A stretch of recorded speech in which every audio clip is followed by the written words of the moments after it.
나는 결코 들어가지 않을 천국을 믿는다. 칠레의 시인이자 정치가인 파블로 네루다는 그의 사랑스러운 개가 세상을 뜨는 것을 경험했다. 그의 경험에는 특별한 점이 있는데 바로 개의 죽음으로 인해 그가 평생 고수해오던 가치관과 믿음이 완전히 뒤바뀌게 되었다는 점이다. 네루다는 유물주의자였다. 그는 눈에 보이는 것, 존재가 입증된 것만이 존재한다고 믿으며 물질을 중요시했다. 그에게는 종교관이 없었던 것이다. 허나 오랜 시간 함께하며 열렬히 사랑한 개의 죽음 이후 그는 천국을 믿게 되었다. 나는 결코 들어가지 않을 천국을 믿는다. 그렇다. 나는 모든 개들을 위한 천국을 믿는다. 네루다는 본인이 집필한 시 개가 죽었다에서 이 문장들로 제 입장을 밝힌다. 그는 개의 죽음 이유를 위하는 마음으로 천국을 믿기 시작한 것이다. 네루다의 변화는 지극히 자연스럽다. 우리 모두가 힘든 일로 인해 감정적으로 흔들릴 때에 생각의 전환으로 본인을 치유하고는 한다. 나는 네루다가 본인의 믿음을 포기했다고 생각하기보단 변화와 치유를 선택했다고 생각한다. 그는 죽은 개를 아끼고 사랑하는 마음으로 개의 사후생활을 믿고 개가 지내게 될 환상적인 사후세계를 믿게 된다. 이로써 개는 소멸하지 않고 존재하게 되는 것이다.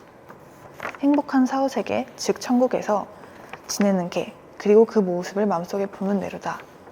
네루다가 개의 사후생활을 믿는다면 그의 개의 사후생활은 정말로 존재하게 되는 것과 다름없다. 그리고 이 사실은 네루다를 다독이고 위안을 줄 것이다. 사람들은 종종 생각한다. 눈에 보이지 않는 걸 어째서 믿는가? 그들은 제 눈으로 보고 제 귀로 듣고 제 손으로 만지지 않는 이상 모든 사상과 가능성을 적대시한다. 허나 인간의 눈과 신경은 한계를 가지고 있다. 이 세상은 우리가 육안으로 볼 수 없는 작은 단위의 세포들과 에너지장 등으로 이루어져 있다.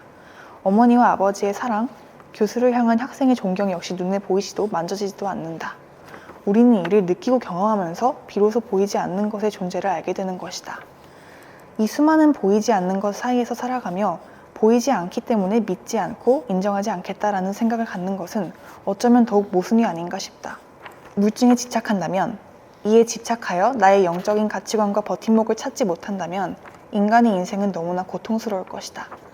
네루다 역시 천국은 존재한다라는 믿음을 선택함으로써 그의 상처 입은 마음을 치유하고 개의 행복을 버팀목 삼아 슬픔을 극복해야 한다. 인간의 영적인 성장과 인생의 아름다움을 위해서는 보이는 것이 아닌 마음의 소리, 사랑이라는 태초적 감정에 집중하여 인생을 다져가야 한다고 생각한다. 이는 허상을 믿는 것이 아닌 사랑과 의지를 믿는 것이다. 박수! 열심히 서 있어. 서유민이가 아주 놀라운 글을 썼는데 초반부에 이제 자신의 정치적인 사상의 변환이 아니라 뭘 택했다 그랬지? 이 개 천국을 만들면서 천국을 네루다가 상정하면서 자기가 스스로 그 슬픔을 뭐 한다 그랬지? 치유한다 그랬지, 치유.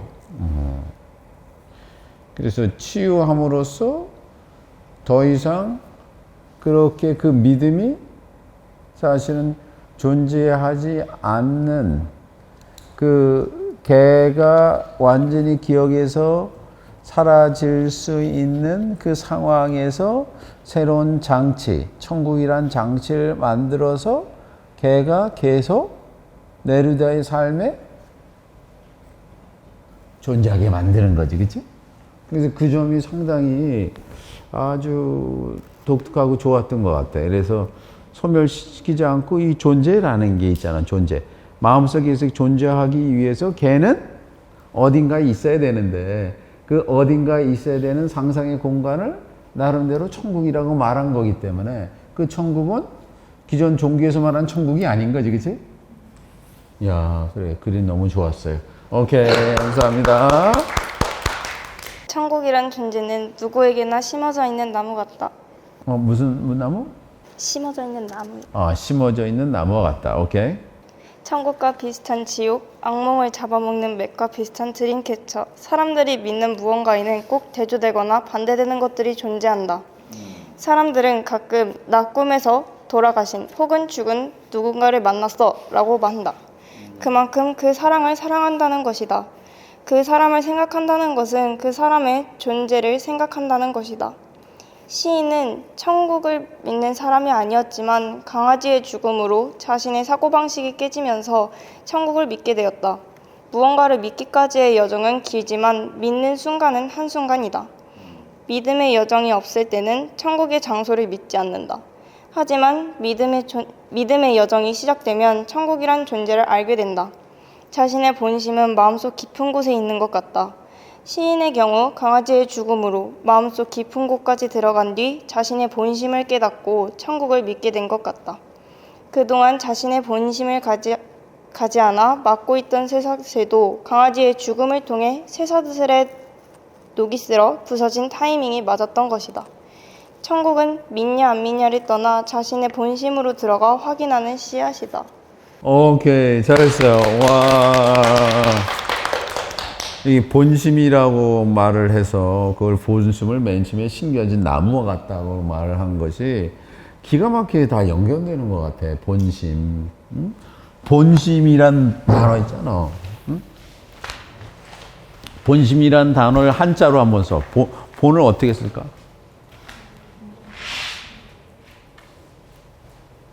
나무 목자를 써야지. 나무 목에 뭐가 있어야 돼? 뭔가 하나 딱 있어. 이게 본이야, 본. 그치? 그리고 본심이라고, 본심. 이게 심장이고. 본심을 통해서 자신의 삶에 있어서의 믿음이 생겼다 그랬어. 믿음. 그렇죠? 믿음이 belief라 그랬지? 보세요. belief야. 예전에도 한번 내가 말을 했지. 믿음이란 무엇인가? 내가 뭘 믿는다. 뭘 믿는다라고 해서 믿는 거냐 이거예요. 그럼 믿는다는 방식이 구체적으로 어떻게 나와야 되느냐? 그러니까 그 믿는다는 방식에는 뭐가 와야 된다 그랬어요? 리프가 와야 돼. 리프가 리벤 이게 사랑이라는 거죠. 사랑. 그러니까 믿음은 자신의 삶에서 사랑하는 것이 있어야 믿을 수가 있어. 인간이 가진 모든 가치 중에 최고의 가치가 사랑인데, 사랑은 뭐냐면 내 삶에서 모든 거를 포기할 수 있는 궁극의 한 가지. 여러분의 삶에 있어서 해야 될 게 많을 거야. 많아. 그게 1부터 10까지 있어. 하고 싶은 게. 이건 나열이라고. 그러나 여러분이 사랑한 거는 뭐냐? 한 가지여야 돼. 한 가지. 이걸 사랑이라 그래. 그러니까 이걸 선택하기 위해서 나머지 이거는 버릴 수도 있어요. 포기할 수도 있어. 그래서 belief는 뭐냐면 자신의 삶에서 가장 중요한 가지 한 가지를 아는 능력이에요.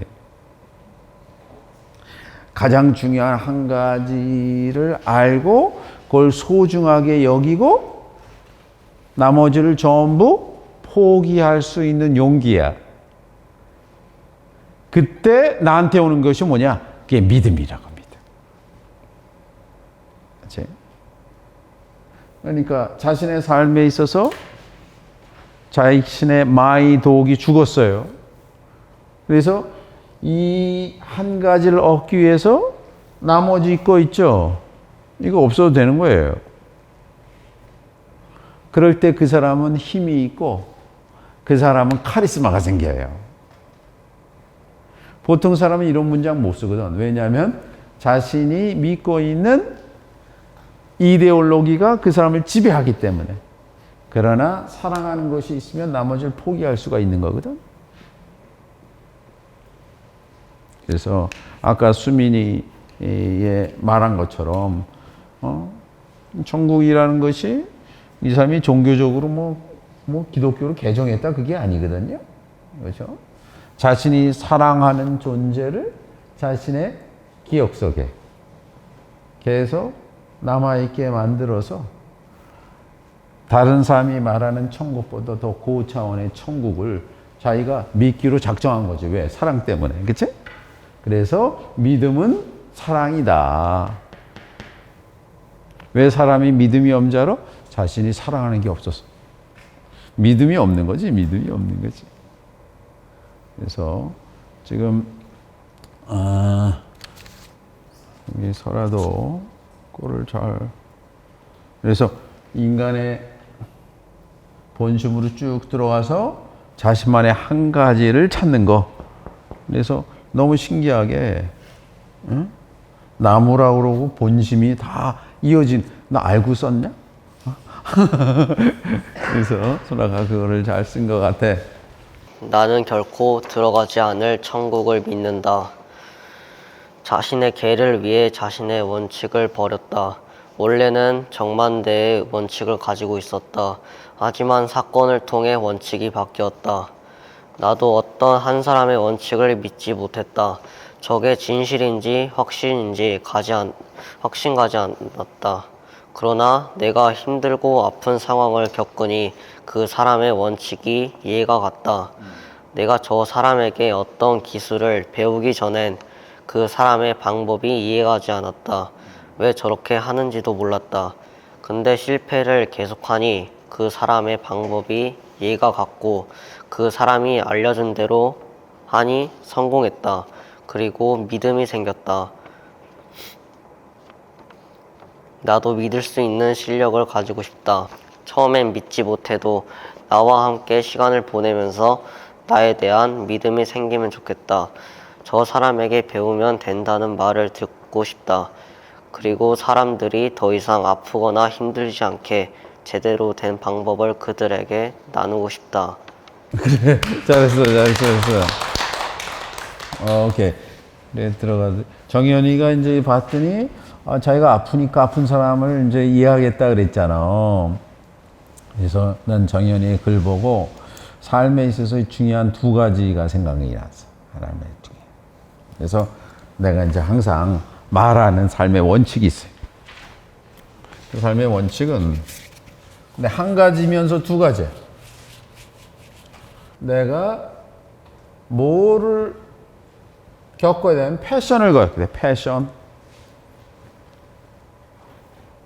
패션을 통해서 그 사람이 얻어지는 것이 있는데 그것이 컴패션이다. 패션은 아픔이라 그랬어요. 아픔. 패션이라는 의미 아픔이라는데 서퍼링이야 뜻이.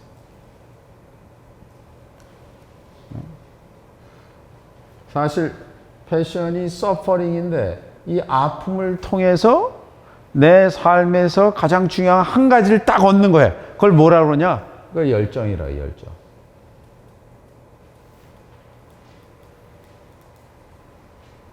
그래서 보통 여러분이 열정이라는 단어를 알고 있는데 이 열정은 이것저것 하면서 이 아픔을 통해서 만들어주는 열매가 열정이야. 그치? 남들이 다 좋아하는 거를 여러분도 좋아하는 건 열정이 아니에요. 그래서 패션은 파티오르라는 라틴어 단어에서 왔는데 이게 또 서퍼라는 뜻이에요. 그러니까 자신이 아파 보니까 동병상린으로 상대방이 아픈 것도 내가 알겠지. 그거를 컴패션이라 그래. 이걸 라틴어.